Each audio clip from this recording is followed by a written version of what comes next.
एक बच्चे की डेथ हो गई थी डेंगू की वजह से। उसके बाद प्रोसेस क्या रहा है जैसे किसी एरिया में डेंगू का केस आ गया, उसके बाद जाकर के फॉगिंग हो रही है बजाय पहले करने के। पिछले 2 साल के मुकाबले इस साल 395 केस आए हैं डेंगू के। निगम के पास दवाई नहीं थी फॉगिंग के लिए। नमस्कार, मेरा नाम आकाश और कैमरे के पीछे मेरे साथ दीक्षा है। मेयर साहब हमारे साथ मौजूद है जो कि हिसार शहर को पूरा हैंडल करते हैं।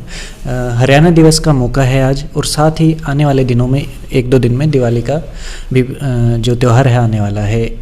किस तरह की तैयारी है प्रशासन की, सरकार की हिसार शहर के लिए? अब तक किस तरह के काम एक मेयर होने के नाते या फिर एक प्रशासनिक अधिकारी होने के नाते इन्होंने किए हैं, वो सारे हम जानेंगे। और भी कुछ विषय है जिन पर बातचीत होगी। नमस्कार सर। नमस्कार जी। पहले तो आज जो हरियाणा दिवस है इसके ऊपर ही आप क्या कहना चाहेंगे? सबसे पहले तो मैं हिसार नगर वासियों को हरियाणा दिवस की हार्दिक शुभकामनाएं देता हूं।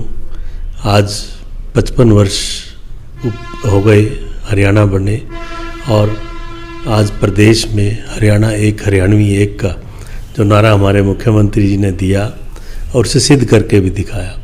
मैं सभी प्रदेशवासियों को भी और हिसार नगरवासियों को भी हरियाणा दिवस की हार्दिक शुभकामनाएं देता हूं। सभी जो स्वस्थ रहें और सभी का व्यापार फले फूले और सभी के जीवन में सुख और शांति हो, यही शुभकामनाएं करता हूँ। 2 दिन के बाद से दिवाली है, परसों से ही शुरू हो जाएगा, और 3 और 4 तारीख को उस चीज़ हर बार जैसे बाज़ार भर जाता है इस बार भी भरा हुआ है, लेकिन भीड़ इस बार कुछ ज़्यादा ही दिख रही है। हर बार एक सवाल उठता है कि पार्किंग की मजबूत व्यवस्था प्रशासन की तरफ से नहीं की जाती है। देखिए, जब से मैं मेयर बना हूँ, जब से लेकर अब तक आप व्यापारियों से ही पूछ सकते हैं कि क्या क्या व्यवस्था हुई। राजगुरु मार्केट में व्यवस्था पिछली बार प्रत्येक दुकानदार से आप पूछ सकते हैं कि पिछली बार भी उनके व्यापार कैसे रहे और अब की बार भी। आज आप देख के आए, सारी जगह नाके लगा दिए गए हैं और बिल्कुल कंट्रोल में चल रहा है सब कुछ, और व्यापारियों का व्यापार भी अच्छे से चल रहा है। सभी लोग जो हैं खुश भी हैं। और पिछली बार भी कोरोना के समय जब एक व्यापारियों को मैं मानता हूं कि बहुत नुकसान भी सहन करना पड़ा, लेकिन दिवाली के समय में सभी के काम अच्छे थे, और इस बार भी पूरी उम्मीद करता हूं कि व्यापार अच्छा चलेगा और सभी की दिवाली खुशमय होगी। और सभी जो है, चाहे वो ग्राहक हैं चाहे व्यापारी हैं, सभी के लिए व्यवस्था बनाई गई है। और हमारे पिछली बार हमने दिवाली पे मैंने ही घोषणा की थी कि जनता मार्केट लगाई जाएगी। आप देखें, आज 1 साल हो गया पूरा जनता मार्केट को भी, जहाँ पर हमारे जो स्टॉल लगाने वाले साथी हैं, जो गवर्नमेंट कॉलेज मैदान की बात गवर्नमेंट कॉलेज में कल से दिवाली के लिए बाज़ार भी लग जाएगा, और जहाँ जिनकी दुकानें नहीं हैं वो लोग वहाँ स्टॉल लगा सकते हैं, वहाँ भी व्यवस्था पूरी कर दी गई है। और आज पूरे शहर में मानता हूँ कि हर जगह दिवाली का जो माहौल है, अच्छा खरीदारी सब लोग कर रहे हैं।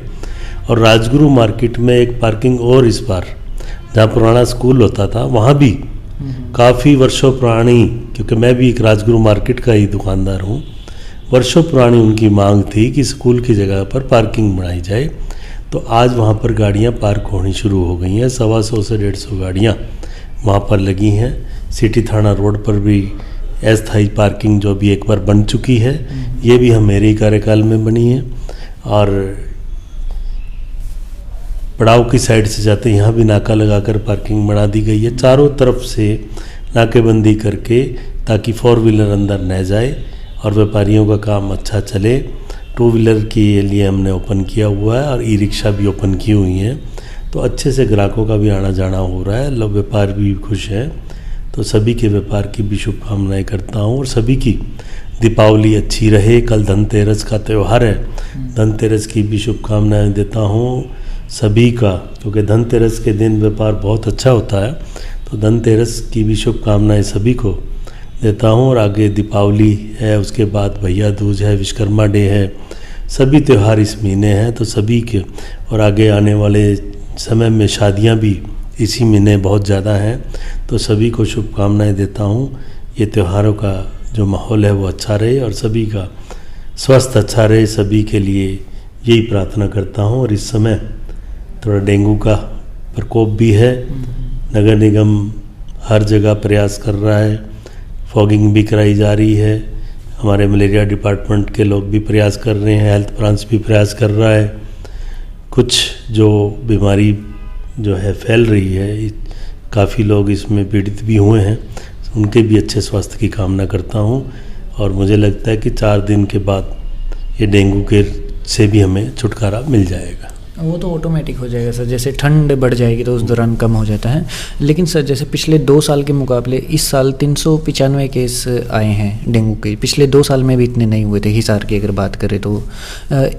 मुख्य इसमें समस्या ये रही कि निगम के पास दवाई नहीं थी फॉगिंग के लिए, जो हेल्थ डिपार्टमेंट की तरफ से दी जाती है। सुनो, नगर निगम के पास सिर्फ एक दिन दिक्कत आई, हमने दवाई परचेज करने का काम किया और पूरे के पूरे 20 वार्डों में हम फॉगिंग करा रहे हैं।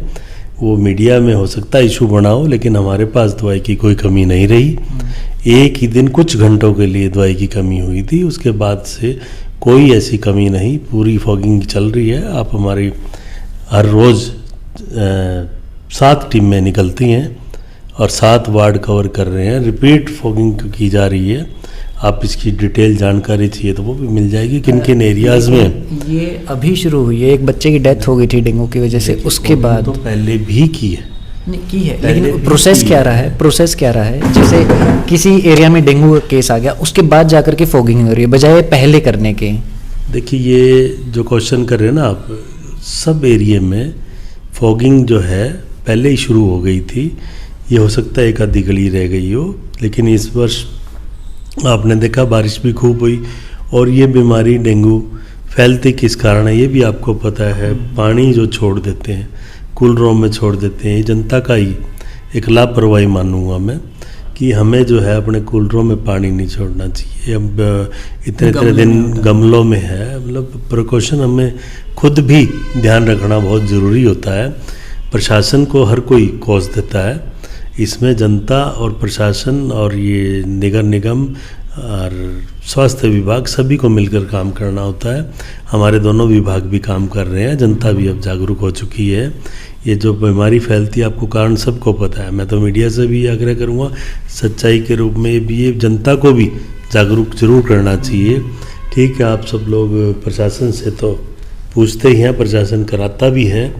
और एक दिन आप दवाई की बात कर रहे हैं तो प्रतिदिन जो काम चल रहा है उसकी बात कम कर रहे हैं आप लोग। नहीं, कमिश्नर का बयान आ गया था इसके ऊपर कि दवाई नहीं है विभाग के पास, नगर निगम कमिश्नर का बयान आप थोड़ा सा ना कम बता रहे हैं।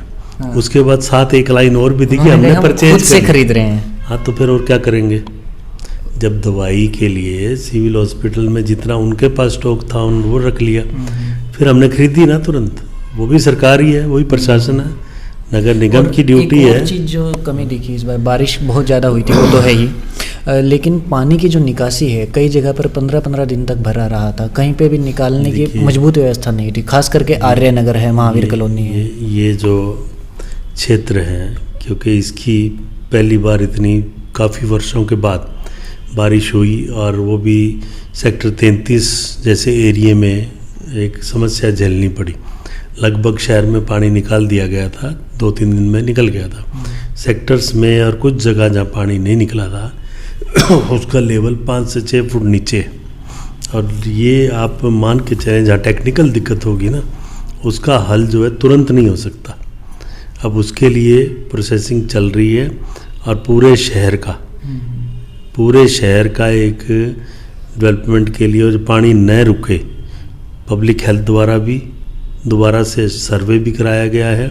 और इसके लिए जहाँ जहाँ सीवर लाइन और जहाँ जहाँ बरसाती नाले डालने की ज़रूरत है, अब आगे इसी बारिश से भी और ज़्यादा अनुमान लगाकर तैयारी अब की जा रही है। और आगे भविष्य में, क्योंकि जब तैयारी तो हमें पहले करनी पड़ेगी युद्ध से पहले, इतना बड़ा एक 30 साल बाद जो बारिश आई है, ये एक चेतावनी जो देकर गई है बारिश भी कुदरत। तो एक ये कहूँगा कि भी ये आपदा होती है, और ये आपदाएं से निपटने के लिए सरकार को पहले जो कहते हैं रहना चाहिए, तैयार रहना चाहिए। लेकिन तैयारी भी एक हद तक होती है कि इतनी कल्पना किसी ने नहीं की थी। अब जो ये एक भगवान ने एक रूप दिखाया है कि इतनी आपदा आ सकती है, तो इसकी तैयारी अब करने की ज़रूरत है, तो इसकी तैयारी अब कर ली जाएगी। जैसे अब कोरोना में देखिए, first wave, second wave, third wave न आए तो उसके लिए पूरी तैयारी की गई, और थर्ड वेव को रोकने के लिए वैक्सीन 100 करोड़ से ऊपर लोग जो है 105 करोड़ की वैक्सीन की डोज आज देशवासियों को लग चुकी है। और ये एक, मैं कहूँगा कि माननीय मोदी जी, क्योंकि पहले तो वैक्सीन हम सुना करते थे और देश में बनती थी और हमारे देश में आने तक टाइम लग जाता था। आज वो वैक्सीन बनी भी हमारे 105 करोड़ लोगों को, 105 करोड़ वैक्सीन लोगों को तो नहीं कहूँगा क्योंकि इसमें डबल डोज भी शामिल है, तो जितने लोगों को लगी है और जितने अभी तक रह गए हैं सभी वैक्सीन लगवाएं, जब भी हम इस कोरोना जैसी महामारी पर भी विजय हासिल पा सकते हैं। और अब जो है तीसरी वेव पर हमें लगता है कि ब्रेक लग गया है, वो तैयारी के कारण लगा है। ऐसे ही हमें हर क्षेत्र में तैयार रहना पड़ेगा। जैसे आपने कहा कि आने वाले टाइम में पानी ना भरे इसके लिए तैयारियाँ पहले से चल रही है, तो क्या इसके अंदर जो सिविल हॉस्पिटल है उसका भी ध्यान दिया गया, क्योंकि उसमें थोड़ी सी भी बारिश हो तो तैर जाता है सर वो पूरा? देखिए, सिविल हॉस्पिटल के लिए एक नए अस्पताल की योजना हमने, सर्वे भी लगभग हो ही चुका है, 70 एकड़ में एक नया सरकारी अस्पताल शहर को मिले, इसके लिए प्रयास चल रहे हैं। और मैं ये मानता हूँ कि जल्द वो प्रयास सफल होंगे कि सरकारी अस्पताल एक 70 एकड़ में जो बनेगा, एक बड़ा विशाल अस्पताल बनाया जाएगा। और यहाँ भी जो है, ये तो पहले से ही आप देखें, आज की नहीं, काफ़ी वर्षों से ये अस्पताल बना हुआ है। और अब की बार जो है पानी थोड़ा रुक गया, नहीं हमने तो पानी निकालने की व्यवस्था पूरी यहाँ कर भी रखी है, और आगे भी यहाँ ऐसी दिक्कत नहीं आने दी जाएगी।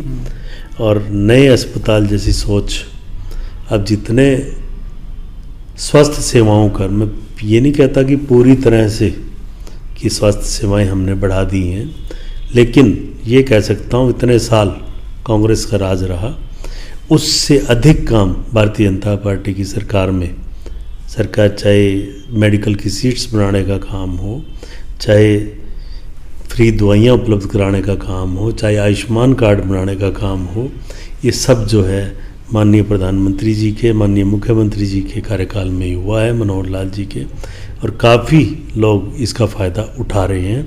और आने वाले समय में जब इसको फैमिली आईडी से लिंक कर दिया जाएगा, तो मैं ये समझता हूँ कि जो गरीब व्यक्ति आज इलाज के लिए थोड़ा भटकना पड़ता है, वो फैमिली आईडी से लिंक करते ही अपने आप आयुष्मान कार्ड भी उस सीमा में भी वो लोग आ जाएंगे, उनका भी इलाज निःशुल्क किया जाएगा। एक सर, जैसे हॉस्पिटल की ही बात करें तो यहाँ पे बेडों की बड़ी समस्या है, खास करके सिविल हॉस्पिटल में, और प्राइवेट में जाते हैं तो वहाँ पे खर्चा ज़्यादा होता है। वहीं पे दूसरी तरफ 500 बेड तैयार रखे हुए हैं, साफ़ सुथरी कंडीशन में है। संजीवनी हॉस्पिटल जो अस्थायी हॉस्पिटल बनाया गया है, इस्तेमाल में नहीं लिया जा रहा है सर, यहाँ से मरीजों को लौटा दिया जाता है। उसके लिए मैंने उपायुक्त महोदय से, आपने मेरा बयान भी पढ़ा हो कि मैंने बात भी की है, उस पर उपायुक्त महोदय संज्ञान भी ले रही है, वो भी प्रयास कर रही है कि उसका शुरू किया जा सके। सही है सर। एक सर आपका प्रोजेक्ट था काफ़ी टाइम पहले, मैंने आपके बयान देखे थे कि जो शहर है इसको आवारा पशु मुक्त बना दिया जाएगा, लेकिन हालात इतनी ज़्यादा ख़राब है सर, लोगों की जानें गई हैं पशुओं की वजह से टक्कर मार के। देखिए, समस्या मैं मानता हूँ कि पूरी तरह से हल नहीं हो पाया इसका, और ये खाली हिसार में नहीं, पूरे देश की ही समस्या है। और इस पर जो हिसार में काम हुआ है वो मैं मानता हूँ कि और कहीं भी नहीं हुआ। हमने 50 एकड़ में गौशाला बनवाई है सरकार की तरफ से, और वहाँ पर प्रतिदिन आप देखते हैं कि 25 से 30 पशु प्रतिदिन वहाँ ले जाए जा रहे हैं, और वहाँ पर उनके रहने की, आप चाहे किसी दिन डंडूर में आप चक्कर भी लगा गए हैं, पूर्ण व्यवस्था की भी गई है। और पशुओं पर और काम करने की, जब तक पूरे देश में ऐसा कोई कानून नहीं बन जाता, जब तक इस पे परमानेंट हल मैं सोचता हूँ नहीं हो सकता। लेकिन एक बताया जाता है कि डेयरी शिफ्ट कर दी जाए अगर शहर से बाहर तो हो सकता है, लेकिन वो लंबे टाइम से अटका पड़ा है। देखिए, ये डेयरी वाले पशु नहीं है, एक तो ये तो जो दूध निकाल कर छोड़ने वाले, अरे ये कहूँगा कि मैं जो असामाजिक तत्व कह सकता हूँ इनको, कि जो ये लोग काम करते हैं वो बहुत गलत करते हैं। इसके प्रतिदिन आप देखते हैं मुकदमे भी दर्ज हमने कराए हैं, 4 केसेस अभी तक दर्ज हो चुके हैं। और अभी कुछ आपने देखा भी था कि शहर में तनाव का माहौल भी उनके कारण हुआ, उनको जेल में भी जाना पड़ा उन व्यक्तियों को। तो कानून इसमें सख्ती से, नगर निगम भी इस पे काम कर रहा है। आने वाले समय में मैं तो यही कहूँगा कि पूरे ज़िले में और पूरे हरियाणा में हमें एक साथ इस पर काम करने की आवश्यकता है, और माननीय मुख्यमंत्री जी भी इस पर ठोस योजना बनाने का काम जल्द कर रहे हैं। जैसे सर आपने बताया कि निगम करीब 20 से 30 पशु डेली पकड़ता है, ये हमने खुद देखा है सर, पूरा दिन बिताया, और बहुत ज़्यादा मेहनत करते हैं वो लोग, पूरा दिन बिता के हमने देखा है। लेकिन उसमें जो समस्या आती है, जो एडमिनिस्ट्रेटिव है, खास करके पुलिस विभाग है, उनकी तरफ से सहयोग नहीं रहता है। हालांकि एक PCR वैन रहती है, लेकिन जो कांस्टेबल होते हैं उनसे कोई डर नहीं होता सर। 25-30 के आसपास बाइक आगे पीछे रहती है, कांस्टेबल के सामने से गाय को छुड़ा के ले जाते हैं। देखिए, कैसे इस पे काम होगा सर? ये शुरू में दिक्कत आई, ये आप मीडिया ने सभी ने दिखाया, उसके बाद आपने देखा फोर्स भी बढ़ी और मुकदमे भी दर्ज हुए, और आज कुछ लड़के अंदर भी हैं। अब कोई भी नहीं अड़ता, अब जो है छुटपुट घटना के अलावा कोई सुनने में नहीं आती। अब इस पर पुलिस भी काम कर रही है और नगर निगम भी काम कर रहा है, और इस पर और तेज़ी से काम हम ज़रूर करेंगे। और जो इस पे काम करने की अवस्था है, माननीय मुख्यमंत्री जी के पास भी, माननीय विधायक जी के थ्रू, माननीय डिप्टी स्पीकर भी हमारे यहाँ रहते हैं, उन सब से मीटिंग करके इस पे ठोस जो कार्य पूरे हरियाणा में करने की ज़रूरत है कि प्रत्येक 10 गाँव पे यदि ऐसे गौशालाएँ भी इन पशुओं को रखने का इंतजाम कर लें, और इसमें जनता का भी सहयोग रहे, क्योंकि गाय को माँ का दर्जा दिया गया है, तो सभी चारा भी और डालने का काम सड़कों पे भी कर देते हैं। तो मैं चाहूँगा कि हर 10 गांव पे यदि गौशाला बन जाए, और प्रत्येक गांव में वहाँ रहने का इंतजाम, क्योंकि वहाँ पशु ज़्यादा आसानी से रह भी सकते हैं, शहरों में थोड़ी दिक्कत भी रहती है। वहाँ से जब पशु आने बंद हो जाएंगे, और शहर में हमारा डेयरी प्रोजेक्ट भी अब 4 दीवारी वहाँ हो रही है।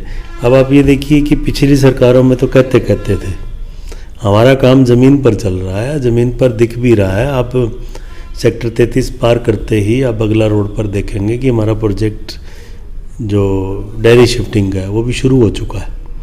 अब किसी को हमको करने में 50 एकड़ में बनाने में समय तो लगेगा। अब वो समय लगभग ये मानता हूँ 1 साल के बाद आपको इस पर भी, डेयरी पर भी रिजल्ट दिखना शुरू हो जाएगा। हम कह सकते हैं 1.5 साल में पशु जो फिलहाल है आधे हो सकते हैं शहर में। देखिए, पशुओं पर तो काम चलेगा ही, डेयरी शिफ्टिंग, क्योंकि इसके कारण सीवर का भी समस्या रहती है। डेयरी शिफ्टिंग तो शहर में 406 के लगभग डेयरियाँ हमने चिन्हित की हुई हैं, और 410 के करीब वहाँ प्लॉट हैं। सभी को शिफ्ट करने का काम जो है हम करेंगे। उसके बाद भी कोई काम करना चाहते हैं, मान लो डेयरी का, तो उसके बाद भी मान लो और भी कोई करना चाहते हैं तो ज़मीन और खरीद कर किया जा सकता है। तो शहर से डेयरी शिफ्ट करना हमारा मकसद है एक तो, और शहर में बेसहारा पशु ऐसे सड़कों पर ना हो, ये भी हमारा मकसद है। और इसके लिए हम काम युद्ध स्तर पर कर भी रहे हैं और आगे करेंगे भी। सही एक सर, जैसे शहर के अंदर एंट्री करें या फिर बीच में भी घूमते रहें तो जगह जगह कचरे के ढेर दिखते हैं, और कचरा इतना ज़्यादा कि लगा लीजिए जो कमरा है इसका आधा इतना एरिया में पूरा बहुत बुरी तरह से गंदगी मची रहती है। निगम की तरफ से कचरा उठाया जाता है, लेकिन अभी भी जैसे करीब 4 बज चुका है, अभी हम लोग आए थे, 4 बजे तक भी वैसा ही दिखता है सर। और कई पॉइंट्स है ऐसे शहर के अंदर। देखिए, कुछ एक पॉइंट्स हैं जहाँ पर कूड़ा इकट्ठा करके उठाया जाता है, लेकिन उस पर भी हमने एक ट्राली वगैरह, अब उस पर जैसे अब 3-4 पॉइंट जो आप कह रहे हैं, पहले ये 60 के करीब पॉइंट थे, काफ़ी हमने पॉइंट ख़त्म किए हैं। और कूड़ा जो है ये नगर निगम तो उठाने का काम करती है, जनता जो है सड़कों पर डालने का काम करती है। ऐसा ना हो कि फाइन वगैरह कुछ इसके ऊपर लगाया जाए, CCTV वगैरह कुछ हो। ये बहुत पुरानी जो परंपरा चली आ रही है, उसको तोड़ने का काम और फाइन करने का काम नगर निगम करता है, समझाने का काम भी करता है। और आने वाले समय में जो मान लो यहाँ एक तो पड़ाव में एक ऐसा पॉइंट है, पड़ाव में आप देखेंगे पहले तो बहुत बड़ा पॉइंट था, वहाँ पर पार्क बनाने का काम हमने किया, जो एक पड़ाव गंदगी का क्षेत्र माना जाता था, वहाँ पर देखिए आज सुंदर एक पार्क बन चुका है। वो भी काम हमने किया। लेकिन अब पड़ाव से थोड़ी आगे चलते, ऑटो मार्केट की साइड कूड़े का पॉइंट है, एक सोन थिएटर के पास है, एक डोगरन महला क्षेत्र में है, कैमरी रोड पे है। ये मेरी चिन्हित हमने कर लिए हैं। आने वाले समय में आपको 2-3 महीने में उस पर भी काम होता दिखेगा और उस पर भी योजना बनाई जा रही है, ताकि सख्ती भी की जाएगी। कुछ मिलगेट वाला रोड भी है, जो 5-6 रोड हैं, लेकिन ये मैं कह सकता हूँ कि हमने 32 गाड़ियाँ खरीद कर घर से कूड़ा उठवाने का, जो घर घर से कूड़ा उठे, उस पर हमने बहुत काम किया है। ये कह सकता हूँ कि 100% काम ना हुआ हो, लेकिन पहले जो काम 30-40% होता था, उसे हमने 70 से 80 तक करने का काम, डबल स्पीड से हमने काम किया है। और 100% के लिए हम और मेहनत भी कर रहे हैं। लेकिन मैं जो गाड़ियां हैं, इतना जरूर कह सकता हूँ, पूरा हरियाणा में घूमो, जितना हिसार सुंदर और स्वस्थ दिखता है और उसमें स्वच्छता में फर्स्ट भी आया है, और उतना कोई भी शहर नहीं है, चाहे करनाल भी हो, चाहे रोहतक भी हो, चाहे कोई भी सिटी हो, तो आप वहाँ भी जाकर कंपैरेटिवली हरियाणा में देखोगे तो हमारा हिसार काफ़ी हद तक साफ़ है। जो कुछ कमी है हम उसको दूर करने का काम करेंगे। उसी कमी में एक और मैं बताना चाहूँगा, ताकि काम हो सके, 3 या 4 दिन में एक बार गाड़ी आती है, खास करके आज़ाद नगर के एरिया में, कोई नहीं, जो कचरा उठाने की है। देखिए, अगर कोई कई बार मान लो गाड़ी ख़राब है कहीं, तो अगर ये शिकायत है तो आज़ाद नगर स्पेशल हम गाड़ी भेजने का काम और वो मॉनिटरिंग का काम भी कर लेंगे। आपसे ही शिकायत सुनने को मिल रही है मुझे जो भी, और शिकायत के लिए हमने नगर निगम में नंबर भी, व्हाट्सएप नंबर भी जारी किया हुआ है, और उस नंबर पर आप व्हाट्सएप कर सकते हैं, और वो नंबर अभी आपको दे दिया जाएगा। जिस भी एरिया में कूड़ा दिखे, 24 घंटे में वहाँ सफाई भी होगी और कूड़ा भी उठेगा। इसके लिए नगर निगम ने व्हाट्सएप नंबर जारी किया हुआ, और आप वो व्हाट्सएप नंबर आप अपने चैनल डिस्प्ले पे भी दिखा दीजिएगा। और इसके लिए साइट भी बनाई हुई है, उसको भी अभी बता देंगे आपको, कि वो भी आप भी प्रचार करें, ताकि हमारा शहर स्वच्छ और सुंदर हो। और जो आपने पॉइंट्स बताए, मैंने भी आपको बढ़ाकर ही बताए हैं, जो ऐसे 10-12 पॉइंट हैं, उस पर भी हम सफाई कराने का काम करेंगे। एक और सर आखिरी सवाल ये रहेगा, जैसे कि हम हिसार बस स्टैंड से लेकर के जिंदल चौक तक अगर देखें तो सड़क काफ़ी अच्छी बनी हुई है, लेकिन इसी से जब जो रोड साइड में निकलते हैं, वहाँ पे टूटी हुई कंडीशन है, वो चाहे आप किसी भी सड़क पे चले जाएं, ये कैसे सुधार होगा सर? क्योंकि बारिश आती है तो बहुत खतरनाक हालत लोगों को देखनी पड़ती है, और जब नहीं होती है तो गड्ढे में से गुजरना पड़ रहा है। जो भी आप कह रहे हैं ना, कौन सी सड़क? बस स्टैंड से लेकर जिंदल चौक तक अच्छी बनी हुई है, लेकिन उसके अलावा सारी खराब है सर। नहीं, जब आप एक तरफ तो अच्छी कह रहे हैं, उसके अलावा कौन सी बनी हुई है? मिलगेट का आप रोड चले जाएंगे, यहीं से ऑटो मार्केट वाले रोड पे जाएंगे तो वो भी पूरी टूटी हुई है सर, कैमरे रोड वाला टूटा हुआ है। शायद मेरी बात सुनिए, आप किसी दिन समय निकाल लीजिए, और जो रोड टूटे हुए हैं उसको हम ठीक कराने का काम भी करेंगे। आप जो ये कह रहे हैं कि ऑटो मार्केट वाला रोड, ये मैं मान सकता हूँ कि आपका जो नंद सिनेमा से लेकर और मिलगेट तक, ये टुकड़ा थोड़ा मार्केट कमेटी का था।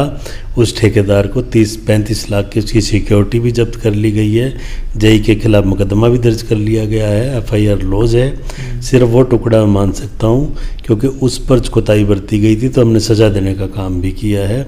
बाकी जो सड़कें कह रहे हैं आप, वहाँ पर अभी देखिए, आप मिलगेट से लेकर कैंची चौक से सेक्टर 1-4 तक सड़क अब भी बन रही है, ठीक है। और अन्य जो सड़क, जो बस स्टैंड से लेकर आप जो जिंदल चौक तक कह रहे हैं, वो टुकड़े आप जो कह रहे हैं, या तो हमें फोटो दिखा दीजिए। वो तो अच्छी बनी है सर, वो अच्छी है, उसकी साइड की साइडों में कह रहे हैं, जो साइडों में हो सकता है कोई बारिश में एक आधा टुकड़ा खराब हो गया हो, लेकिन अगर हो भी गया तो हम ठीक कराने का काम करेंगे। मैं डिस्प्ले पे लगा दूंगा, भेज देना हमारे पास, कोई दिक्कत नहीं। काम है हमारा कच्ची सड़कों को पक्का करने का। हमारा सर्वे हमने करा लिया है कि जितनी सड़कें जो अवैध कॉलोनियों में के अलावा, अवैध कॉलोनी के अलावा जो कच्ची सड़कें थी, उसको पूरा पक्का करने का काम वार्ड नंबर चाहे 7 है, 8 है, 9 है, 10 है, 11 है, इन जो 19 और 18 है, तो इन जगह थोड़ा कच्ची सड़कें थी, तो सभी सड़कों को पक्का करने, क्योंकि पहले जो कच्ची सड़कें हैं उनको पक्का किया जाएगा, फिर अवैध कॉलोनियों को वैध कराने का हम सर्वे भी जल्द मुख्यमंत्री जी ने घोषणा की है। एक सर, जैसे अवैध कॉलोनी पे ही लोगों के पास रजिस्ट्री भी होती है, सारा काम उनके पास सरकारी होता है, फिर भी वो अवैध में कैसे आ जाती है? क्योंकि बहुत सारे लोग को यही कहना है कि हमें समझ नहीं आता, हमारे पास रजिस्ट्री है और अवैध बताया जा रहा है। देखिए, अवैध कॉलोनी में पुरानी रजिस्ट्री पता नहीं मुझे, आप क्या क्वेश्चन कर रहे हैं।